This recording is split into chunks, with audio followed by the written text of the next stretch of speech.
Pendant 2 jours, les experts et chercheurs africains et d'ailleurs vont mener des réflexions sur le thème « La démocratie populaire intégrale de la Chine, un modèle gagnant. Quelle inspiration pour l'Afrique ?» À l'initiative de ce colloque sino-africain, l'Institut des sciences politiques, relations internationales et communication, ISPRIC. ISPRIC s'est joint à l'ambassade de la Chine pour créer un cadre de rencontre entre les différents chercheurs qui se pencheront sur les modèles gagnants de la démocratie chinoise en vue de proposer des solutions aux défis que connaissent les systèmes de gouvernance africains. Si la Chine est devenue une puissance économique, je dirais même une superpuissance, c'est grâce à son choix d'un modèle de démocratie conforme à ses réalités les plus profondes.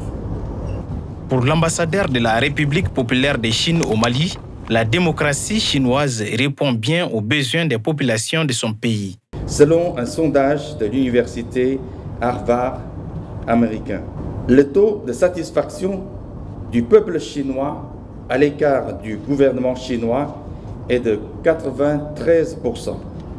La démocratie de la Chine est celle du peuple dont la nature et l'essentiel consiste à assurer que le peuple est le maître du pays. La démocratie populaire intégrale de la Chine est sous la conduite du Parti communiste chinois.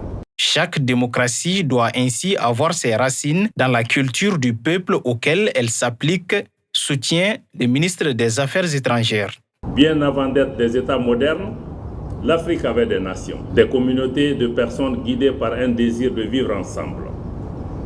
La promotion du dialogue, de la consultation, mais aussi de la recherche du consensus. Mais à mon avis, la démocratie, c'est vrai, c'est les libertés individuelles, les libertés collectives, mais c'est d'abord permettre aussi la satisfaction des besoins essentiels de la population. Et je pense que cet élément est extrêmement important à voir dans le modèle chinois. Les 3 et 4 juillet, les experts échangeront sur les modèles de démocratie en Afrique de l'Ouest, les démocraties populaires intégrales de la Chine et occidentale et la diplomatie économique.